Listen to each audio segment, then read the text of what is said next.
ma'am ngasi November ki date 6 yam latest oiba information mayam update tawjage cabin crew and hospitality training ki matang da mayam toina hangbirakpa magi form submission last date application form submission matokram submit tawgani kada waida submission tawgani habigi matang da online oibra offline oibra masigi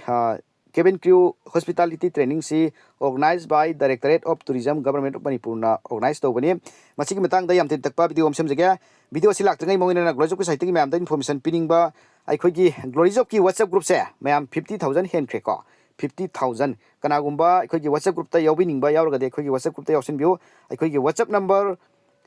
9615685666 ता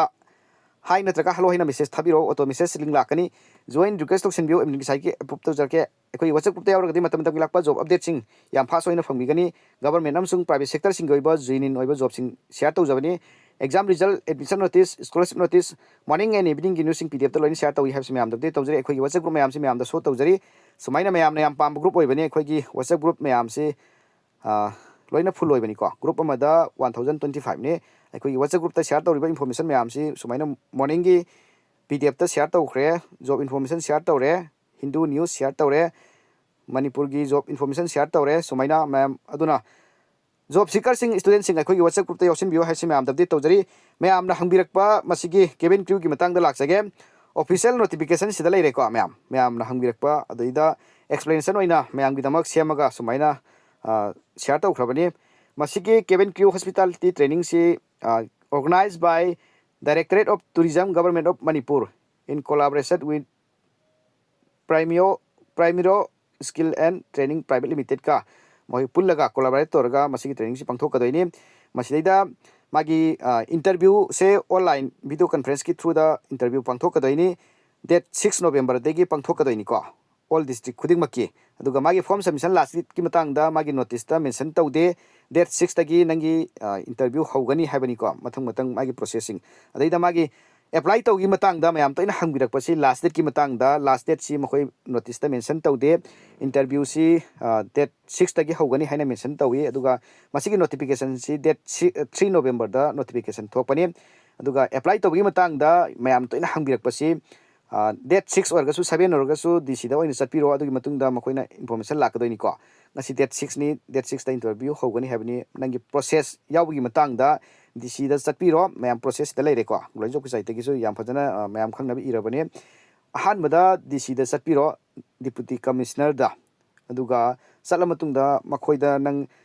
cabin crew hospitality training gi ai apply to pa me na information piro ko date 3 November da thokpa notification gi matungina sumaina haibiro aduga nangna makoina nangi details sing submit to in hairani ko details si nang hana resume se mani khangde details si full name mobile number address district category IDP internet displacement person oibra or natraga non IDP oibra masi singsi nang submission tawro DC da aduga DC da submission tawro matungda number 4 da swaire ko submit your information your DC office da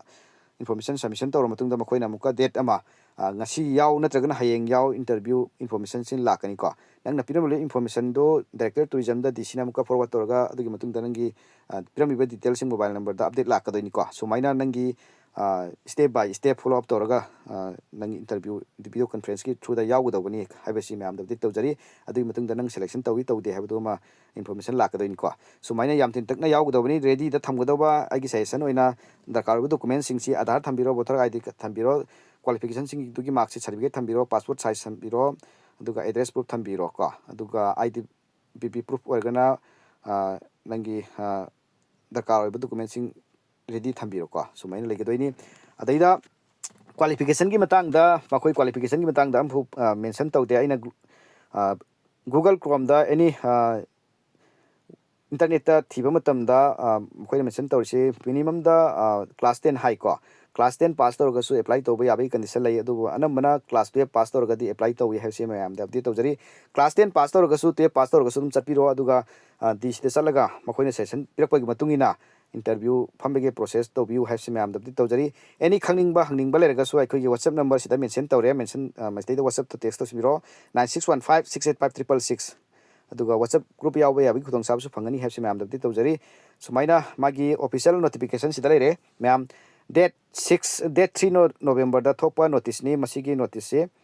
last date mention tawde ko masida Directorate of Tourism na kanada notice tu haise Deputy Commissioner da ibani ko Directorate of Tourism Manipur na Bishnupur Imphal East West Thaubal Kaksing Ukrul Kangpokpi loina district sure masida kanagumba interested laiba cabin crew training yawning ba kinde sing notification asida mana mention tawraga kauri ni ko adida nang submission tawgi matang da date 6 da magi video conference ki through the interview phanggodoini ngasi dagi hogodoini magi last date mention tawde ngasi chalaga so hayeng chalaga so dum yadoini aduna nangi da karba document sing pubiraga details sing tayar details sing si mention tawbiraga mobile number name address district IDP or non IDP mention tawraga makoida submission tawro submission tawro mutungda disina muka Directorate Tourism da forward tawkhrani adogi matungda nangi mobile number natraga details sing pirami bundu adaida information lakadoini nangi interview phambagi date sing natragana information any update lakadoini ko sumaina interview yawgodobani submission tawbagi matangda hangbirakpasing ma'am any khangning baleragasu aikogi WhatsApp da text to simpro habsi ma'am da tawjiri ma'am aroi beda graduate site ma'am da information pining basi aikogi Facebook page ma'am si am pambo group oibiri masigi Facebook page se masigi sida follow to sinbiramo ma'am matam tam lakpa job update sing loi share tawbani ma'am graduate support tawbiramo haisi ma'am da tawjari masigi explanation ma'am se aikogi YouTube channel da loina phangbigani ma'am YouTube channel Glory Job ki hoje phoda 13k hen yodore ko masida subscribe to sinbiramo haisi ma'am da tawjari ma'am thank you